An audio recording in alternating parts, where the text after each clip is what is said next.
꼬리에 꼬리를 무는 이야기.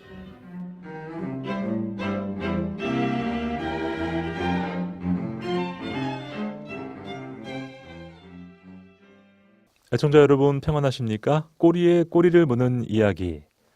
오늘도 이야기 속으로 들어가 세상 곳곳에 숨겨진 하나님의 형상을 발견하고 또 감사하는 시간을 가져보겠습니다.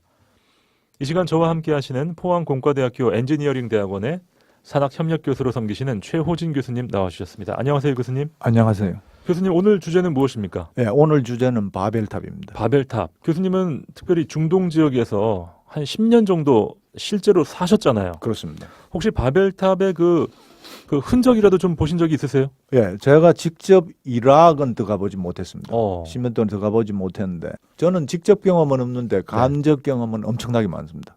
간접 경험에 대해서 한번 자세하게 말씀을 해주세요. 좋습니다. 예. 창세기에 나온 바벨탑을 우린 단순히 하나님을 거역하고 불순종한 사람들 정도로 이해하는 것 이상으로 우리가 이해된다고 생각합니다. 왜 그런가 하면 거기 표현되어 있는 말이 최소한 몇 년 전인가 하면 우리가 알기로는 3,500년 전이거든요. 적어도 3,500년 전이고 일어난 예. 사건은 아마 4,200년경 뭐 이런 식으로 되니까 네. 사실은 우리가 그 사건을 알 때 연대를 알게 되는 것 같으면 그 시대의 적절한 언어나 그 느낌으로 이해하는 게 중요하거든요. 그래서 오늘날 가지고 있는 느낌으로 약간 어설플 수가 있습니다. 예. 그래서 적절하게 오늘 한번 이 얘기를 풀었으면 좋겠습니다. 사실 바벨탑 하면 너무 시간적인 격차가 있기 때문에 저희가 그런 이야기들을 좀 구체화시키는 게 상당히 조심스럽거든요. 조심스럽죠. 예. 네, 저는 개인적으로 제일 쉬운 연대 구분은 모세는 3,500년, 예수님은 2,000년, 예. 다윗은 3,000년, 홍수는 4,500년. 그 한 4개 내지 5개 연대를 딱 구분을 짓습니다. 그러고 난 다음에 성경을 읽어보시는 것 같으면 훨씬 머릿속에 그림이 정확하게 들어온다고 보는데요. 예를 들어서 바벨탑 사건을 얘기를 하려면 탑을 쌓는, 저희 같이 이제 공사 전문가들은 첫 번째 중요한 게 예. 탑을 쌓을 때 뭐로 만들었는가 이런 게 중요하거든요. 재질이 뭔가. 재질이 뭔가 이게 중요하죠. 그렇죠. 옛날에 이제 우리가 첨성대학 하면 돌로 만들었다 이렇게 나오지 않습니까? 그러면 여기서 분명하게 기록해 놓은 게 성경의 기록은 꼭 필요한 것만 기록을 맞습니다. 했습니다. 불필요한 게 없어요. 불필요한 게 없죠. 그 대신에 부연 설명은 가급적이면 안 해놓은 게 많습니다. 그러니까요. 그래서 우리한테 그 부연 설명을 할 수 있는 어떤 저는 특권이 있다고 나는 생각을 합니다. 벽돌과 예. 그게 아주 재미난 표현이 역청이 있었다고 얘기합니다. 벽돌과 역청. 구운 벽돌과 역청을 썼다 이렇게 얘기합니다. 오늘날 얘기를 하는 것 같으면 역청이 뭐냐 이렇게 물으시는 것 같으면 요즘 도로 포장을 할 때 쓰는 아스팔트입니다. 네. 아스팔틴인데 그게 원유가 올라올 때 가장 높은 온도에서도 소위 정류가 안 일어나는 마지막 남는 찌꺼기입니다. 끈질긴 찌꺼기군요. 끈적끈적한 여름에 이 더울 때 도로 포장을 했는데 끈적끈적한 그런 걸 보시죠. 그게 아스팔틴입니다. 네. 뭐 교수님 같은 과학자 또 엔지니어들에게는 당시 바벨탑이 뭐 굉장히 높았다 뭐 이 정도가 아니라 실제로 얼마나 높았고 어떻게 지었고 재료가 무엇이고 이렇게 구체적으로 들어가야 되는 거죠. 그 상당히 그런데 저희들은 관심이 있습니다. 그래서 어떤 면에서는 공학자가 이 성경 창세기 기록을 이해하는 데는 상당히 도움이 되는 그런 전공이 아닌가 저는 그렇게 생각하는데. 그렇군요. 첫 번째 아까 말씀드린 것이 재료에 대해서는 구운 벽돌 말이에요. 구운 벽돌을 굽는 건 엄청나게 단단해집니다. 돌만큼은 아니지만 엄청나게 단단해지고 그 다음에 그 사이사이 몰타를 쓴 대신에 우리말로 하면 시멘트로 소위 벽돌을 쌓는 대신에 역청을 집어넣었다 그렇게 얘기하죠. 네. 그런데 역청을 썼다 하는 말은 소위 어마어마한 건축물, 그때 사람들이 존재했을 때 초유의 처음으로 이런 어마어마한 건축물을 쓰기 때문에 네. 그때도 틀림없이 이 소위 건축기사나 공학자들이 있었을 거예요. 그 사람들이 생각했으면 이게 만약에 우리가 돌로 쓰는 것 같으면 절대 이 건물을 못 짓는다. 그래서 그 사람들이 많은 토론을 했을 거라고 봐요. 네. 그래서 어떤 그 토론 끝에 우리가 이때까지 간간히 사용했던 벽돌을 굽고 그 다음에 이 벽돌을 갖다가 공고하게 유지하기 위해서는 그 근처에서 많이 나는 역청을 쓰자. 예. 이렇게 결정을 했다고 봐요. 신재료를 사용했군요. 새로운 재료를 쓰지 않은 것 같으면 예를 들어서 지난번에 그 버즈 칼리파 그 삼성물산에서 이 예. 두바이에 지을 때 세계에서 제일 높은 빌딩 890m 정도 올라가야 되는데 네. 문제는 그 높은 곳을 갖다가 공기 안에 맞추기 위해서는 특별한 콘크리트이 필요합니다. 그렇군요. 신재료가 필요하군요. 신재료가 필요하죠. 그게 마찬가지로 새로운 건물을 지을 때는 반드시 거기 건물 담당자들이 재료에 그렇죠. 대한 새로운 선택을 해야 됩니다. 새로운 공법과 새로운 재료가 필요한 거죠. 자, 여기서 역청이라는 게 굉장히 중요한데 그러면 역청이 그때 당시에 주위에서 상당히 많은 역청이 있었다는 얘기를 하고 있습니다. 그렇죠. 있으니까 쓴 거죠. 자, 그러면 그 말은 다른 말로 해서 역청하면 그냥 막연하게 역청이야. 그게 사실은 기름이란 말이거든요. 예. 그러면 지금 현재 있었던 바벨탑 사건이 바벨탑이 존재했던 그 근처에 생각을 해보세요. 이 바벨탑 있는 지금 그 기저가 그 바닥이 한 1km 정도 된다 합니다. 기초가요? 기초가 1km고 이게 엄청나게 높이 올리기 위해서 그 사람들이 기저를 갖다 1km 잡았다는 말이에요. 밑으로 1km나 내려갔다고요? 이 사람들이 뚫지는 못하니까 대신에 기저를 넓게 잡은 거죠. 1km를 잡아가지고 높이를 갖다가 예를 들어서 1km 정도까지 더 올릴 수도 있었을 거예요. 지금 현재 소위 기저가 예를 들어서 뭐 100m 같으면 우리가 네네. 올릴 때는 몇백 미터도 올리거든요. 건축을 할 때. 그 말은 가만 단순하게 생각해서 1km 정도는 자기들이 올리고 싶었다 이렇게 가정을 합시다. 제가 정말 궁금했던 게 옛날 사람들이 바벨탑 높게 만들어봤자 얼마나 높았을까? 한 10층 정도 건물 되지 않았을까? 뭐 이 정도 생각. 얼마나 높았어요? 기저가 1km는 말은 예. 높이는 최소한 1km가 됐을 거예요. 높이 1000m라고요? 그렇죠. 그럼 지금 버즈 칼리파보다 훨씬 높았어요. 아니 그게 가능한가요? 좀 엘리베이터가 그때 없었을 텐데. 엘리베이터 말이죠. 없죠. 그래서 혹시 여러분들이 그 바벨탑 뭐 주로 나오는 게 신화 이래가 그림을 보시는 그림을 보면 그 뺑뺑 돌아서 올라가지 않습니까? 그게 돌아가면서 기저를 만들면서 한 층 한 층 돌면서 나선형으로 올라가는 것들만 가능하죠. 그렇게 올리려면 가장 좋은 재료가 벽돌이에요. 예. 사람이 옮길 수 있는 벽돌이잖아요. 피라미드 만들 때 그렇게 클 필요는 없고 그 대신 벽돌을 구워서 올라가면서 중간중간에 굽게 되는 것들만 흙만 있으면 충분히 가능하거든요. 사실 현대 기술로도 미스테리라고 하는 이 피라밋을 그렇게 많이 만들었던 옛날 사람들이 높이 1000m의 초고층 건물을 못할 이유는 없었겠네요. 지금 현재로 보는 것들만 바벨탑 쌓았던 사람이 먼저입니다. 그렇군요. 그러고 나서 그 기술을 전수를 했을지 모르겠는데요. 그래서 그 벽돌을 만들고 난 다음에 틈틈이 역청을 넣었다는 것은 굉장히 중요한 얘기예요. 그러면 그때 당시에 그 근처에 어마무시한 유전이 있었나? 그 역청의 양이 상당히 많이 필요합니다. 계속 들어가야 되는 거니까요. 그러면 그 근처에서라든지 좀 떨어진 곳에서 그 역청을 운반해가 와야 됩니다. 맞습니다.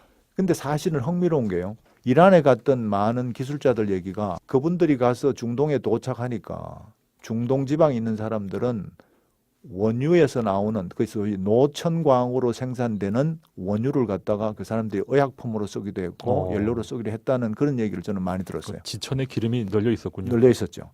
그래서 사실은 바벨탑 사건이 비록 4200년 전 사건이지만은 우리가 시간에 소위 건너뛸 수 있는 것들만 저는 피부에 와닿을 수 있는 얘기라고 생각해요. 네. 상상의 이야기처럼 들려오던 바벨탑. 실제로 저희가 성경의 이야기들을 근거로 하나하나 살을 붙여가다 보니까 굉장히 실제적으로 다가오는군요. 꼬리에 꼬리를 무는 이야기. 오늘은 바벨탑 이야기를 통해서 이야기의 꼬리를 물고 있습니다. 바벨탑이 일단 제가 생각한 것과는 차원이 다른 그런 건축물이었네요. 자, 찬양 듣고 와서 바벨탑 이야기 계속됩니다.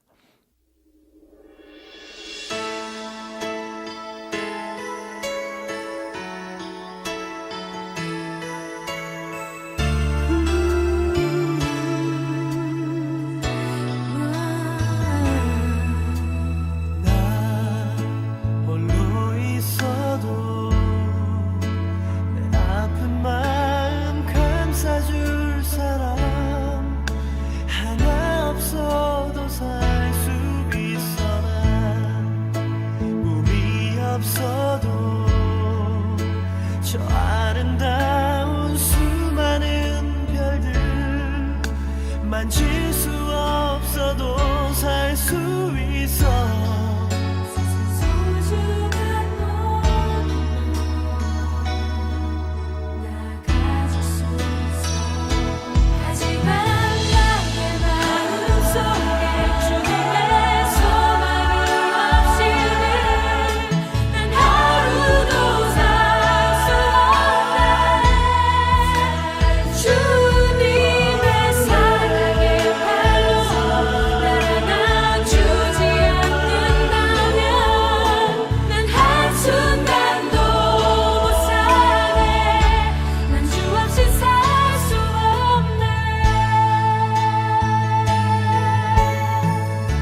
꼬리에 꼬리를 무는 이야기. 오늘 그 네 번째 시간으로 바벨탑을 주제로 이야기 나누고 있습니다. 바벨탑의 주요 재료가 구운 벽돌이었고 또 그 사이사이에 역청, 기름을 넣어주었다. 그렇죠. 예, 그 말씀 해주셨어요. 물론 기름 중에서도 원유 중에서도 가장 찐덕찐덕한 그 마지막 남는 찌꺼기를 얘기합니다. 예. 근데 이 찌꺼기를 사용했던 이유가 뭐냐? 이게 지금 핵심적인 이유입니다. 성경에 이 역청이 또 등장하는 부분이 있었죠? 있습니다. 모세가 태어났을 때 얘기입니다. 레위 가족 중 한 사람이 가서 레위 여자에게 장가들어 그 여자가 임신하여 아들을 낳으니 그가 잘생긴 것을 보고 석 달 동안에 숨겼으나 더 숨길 수 없게 되매 그를 위하여 갈대 상자를 가져다가 역청과 나무진을 칠하고 아기를 거기 담아 나일 강가 사이에 두고 이런 표현을 합니다. 예, 모세를 살리기 위한 그렇죠. 어머니의 지혜였죠. 갈대 상자에 넣고 떠내려 보낸 장면이고 다 아시다시피 이게 바로의 공주에 대해서 구출이 됩니다. 그렇죠. 그러면 강에서 던지고 난 다음에 구출될 때까지 이게 물에 빠지면 안 돼요. 빠지면 안 되죠. 거기서 필요한 게 방수입니다. 아, 그 방수를 위해서 사용했던 게 역청과 나무진입니다. 저희는 갈대 상자에만 집중하고 이 역청에는 별로 관심을 안 기울였네요. 그렇죠. 방수를 위해서 역청과 나무진을 사용했다는 이 말은 그때 사람들이 가지고 있는 지혜가 돋보이는 장면이고 예, 또 그때 살았던 이집트라는 동네가 동일하게 원유를 생산했다는 걸 알 수 있습니다. 지금 현재 이집트는 세계에서 한 28번째, 28번째 정도의 산유국입니다. 하루에 한 50만 배럴 정도 생산하거든요. 기름이 많이 나는군요. 나죠. 어, 그래서 이 역청의 사용은 분명하게 방수의 효과로 그 후에도 사용했다는 걸 알 수 있습니다. 교수님 그러면 바벨탑 건축 공법 가운데 주요 재료가 벽돌과 역청이었는데 그럼 바벨탑도 방수에 신경을 쓴 건가요? 방수에 신경 썼다는 말은 굉장히 중요한 것을 의미합니다. 그럼 지금 봅시다. 여기에서 이 사람들이 바벨탑을 쌓을 때 어떤 목적이 있었습니다. 예, 목적이 우리들의 이름을 내고 흩어짐을 면하자라는 표현을 썼습니다. 성경에 실제 나오는 표현이죠. 성경에 나오는 표현입니다. 자, 그러면 이 사람들이 가지고 있던 자기들이 왜 이런 건축을 했을까? 이건 굉장히 궁금한 얘기입니다. 맞아요. 어마어마한 소위 인력이 동원될 테고 그 다음에 이 거대한 소위 공사를 할 때 굉장히 많은 사상자가 나왔을 거예요. 아, 피라밋보다 훨씬 더 크니까. 훨씬 크죠. 그럼에도 불구하고 지었을 때는 이분들이 가지고 있는 굉장히 심각한 시대적인 어떤 소명이 있었다고 저는 생각이 됩니다. 할 일이 없어서 그냥 한 건 천만에. 아니다라는 천만에. 얘기시죠. 한국의 대표적인 거는 고인돌입니다. 예를 들어서 예, 예. 고인돌을 쌓을 때 덮개 무게가 거의 20톤이나 됩니다. 생각을 해보세요. 예를 들어서 4,000년 전에 살았던 한국의 조상들이 20톤 되는 소위 포클레인이 있었나 하면 그렇지는 않거든요. 네. 그럼 그것을 들기 위해서 그 사람들이 그 고인돌을 만들었을 때 물론 그게 소위 그 묘지잖아요. 묘지를 지을 때 어마어마한 그분들이 가지고 있는 어떤 소명의식이 있었다고 알 수 있습니다. 바벨탑도 마찬가지예요.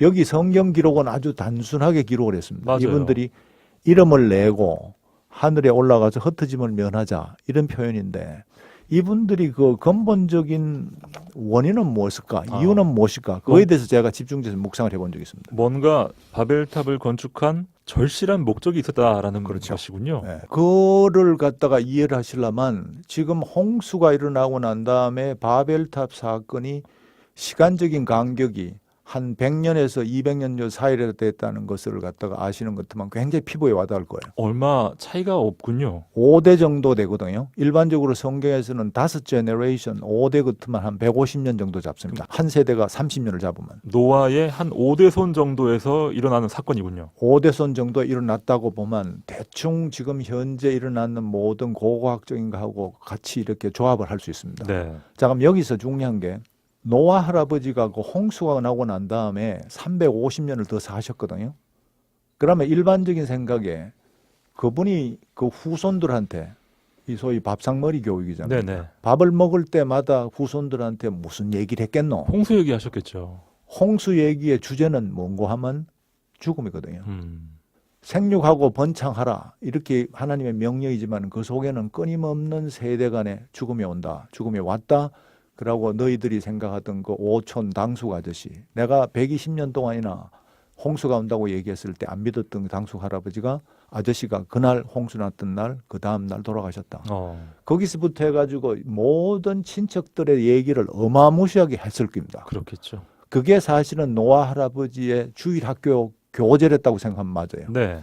그분이 입만 띄면 얘기했는 게 뭐고 하면 하나님한테 불순종해서 너 근처에 있는 삼촌, 그 운동 잘하던 오촌 아재, 그 다음에 그 유명하고 똑똑한 고조 할아버지까지 다 그 속에서 죽어갔다. 순종하지 않으면 다 죽는다. 그게 그분의 뼛속까지 사무쳤을 거예요. 그러면 홍수가 왜 일어났나? 그러고 홍수 이전에는 우리가 어떻게 왔나? 네. 그 얘기를 하고 또 하고 반복했을 거예요.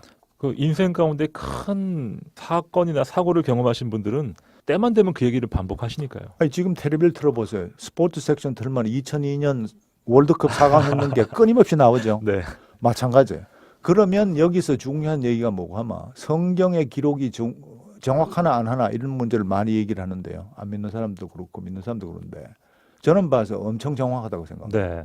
최소한 창세기 1장부터 6장까지는 거의 달달 외운 수준이 노아의 후손이었다. 저는 그렇게 생각해요. 그만큼 강조를 했기 때문에. 그렇다면 노아의 주일학교 교육을 받았던 그 후손들이 불과 5대째 만에 이렇게 또 하나님과 멀어질 수 있다는 사실이 좀 믿어지지 않는데요. 거기에서 지금 핵심이 뭔고 하면 창세기 8장 22절입니다. 거기서 이후로는 여름과 겨울이 오고 소위 인생 사는 게 험하다. 예. 그렇지만은 하나님의 축복으로 너희들이 생육하고 번성하라. 그리고 마지막 약속이 뭐고 하면 이후로는 다시 홍수로 인생을 멸망시키지 않는다 하는 게 하나님의 가장 귀한 약속 중에 한 가지예요. 무지개 약속이죠. 약속이죠. 그 약속은 홍수는 더 이상 기식하는 동물을 갖다 죽이지 않는다 하는 게 약속이거든요. 홍수는 없다. 물론 국지적인 홍수는 있겠죠. 그렇지만은 이 어마어마한 그렇죠. 전 지구적인 홍수는 없다. 그게 하나님의 약속입니다. 그리고 사실은 이후로 하나님이 어떤 심판이 오는 것들은 그건 물러오지 않거든요. 다른 방식이죠. 다른 방식이죠. 그런데 신기한 게 뭐고 하면 5대가 지나가지고 150년 정도 시간이 지나고 난 다음에 사람들은 끊임없이 교육을 받은 거예요. 뭐에 대해서? 홍수에 대해서. 그리고 한 명씩 두 명씩 사람이 죽는 현상이 일어나기 시작했어요. 예. 수명이 점점 단축이 되기 때문에 떠나가죠. 죽는 걸 보고 난 다음에 사람들이 제일 마음속에 와닿는 거는 영원히 살고 싶다. 이건 누구나 마음속에 가진 소원이죠. 그래서 이 사람들이 생각했던 게 뭐고 하면 죽네. 또 다른 홍수가 올 가능성이 있네. 여기에 귀착하는 거는 사실은 불신에 가장 먼저 오는 겁니다. 사실은 불신이라 하는 말은 다른 말로 해서 하나님의 약속을 아니다. 이렇게 생각하는 게 불신이거든요. 예. 그럼 하나님의 약속을 뭘 하셨노 하면 홍수로는 절대 오지 않으니까 홍수 걱정을 하지 마라. 그 하나님의 약속을 정면으로 부정한 것이 바벨탑 사건입니다. 왜 바벨탑을 쌓는 거? 그거는 결론이 그렇죠. 나오죠. 그렇죠. 높은 곳으로 올라가야 되죠. 나는 살아야 되겠다. 이런 얘기죠. 하나님께서 홍수를 주신 원인도 하나님의 백성답게 순종하며 살아라라는 엄청난 교훈이셨는데요. 하나님의 뜻과 교훈은 사라지고 홍수에 대한 두려움만 후대로 전해지게 되었고요. 그 후대 백성들은 어떻게 하면 홍수로 인한 죽음을 예방할 수 있을까?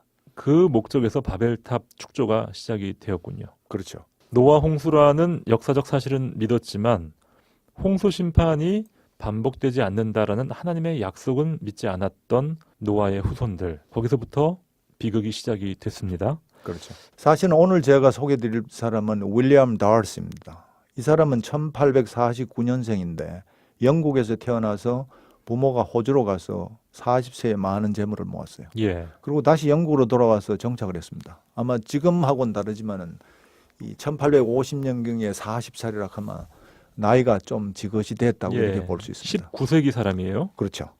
이 양반이 이제 40이 됐으면 거의 중노년에 속해서 자기 인생을 정리하는 시기였을 거예요. 돈이 많은데 자기가 인생을 심각하게 고민해 봤겠죠. 그러면서 그때만 해도 기독교적인 문화니까 이 사람이 구약을 읽기 시작했어요. 창세기 읽다가 드디어 이 창세기 11장 3절에 와서 부닥칩니다. 어.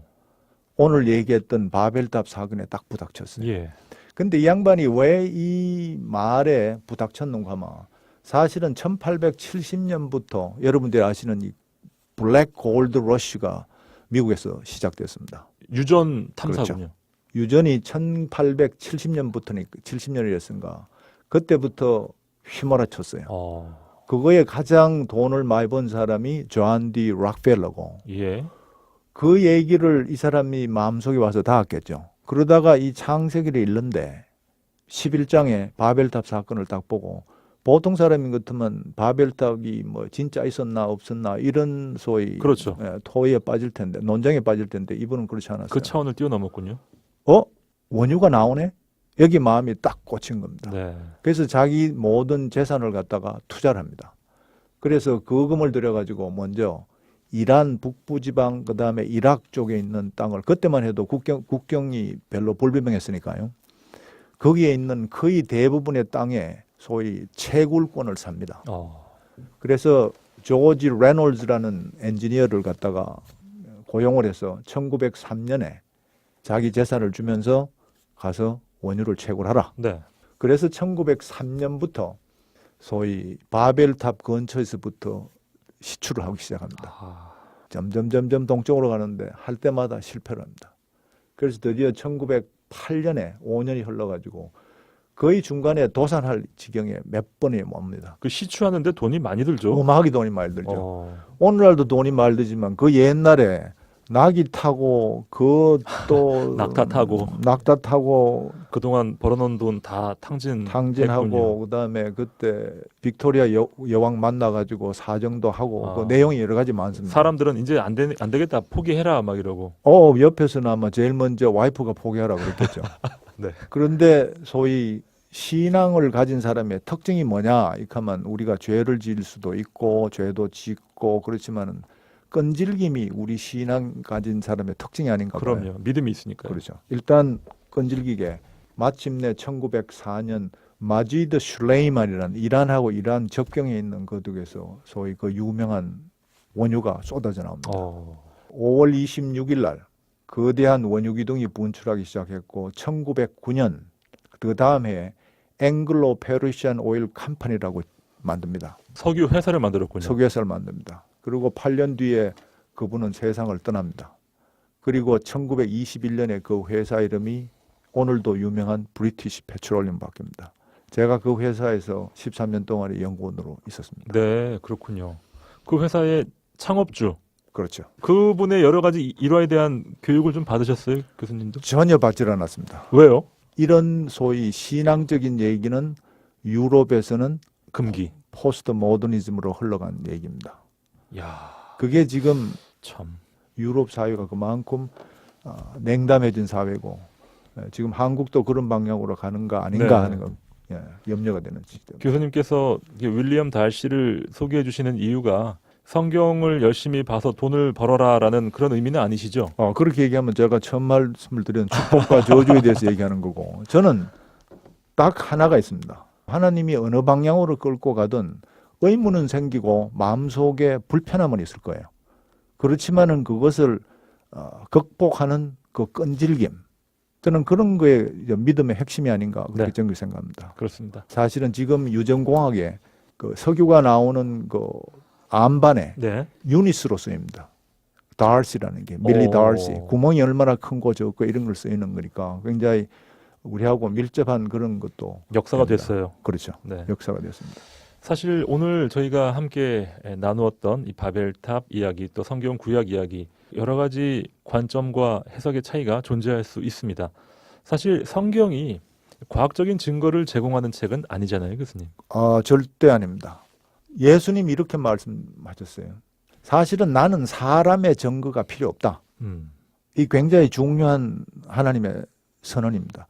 사실 제가 이렇게 말씀드리는 게 어떤 면에서 잘못 듣는 것 같으면 내가 사실은 하나님에 대해서 변명을 하고 있구나 들을 수 있거든요. 아폴로제틱스라고 그러잖아요. 변정.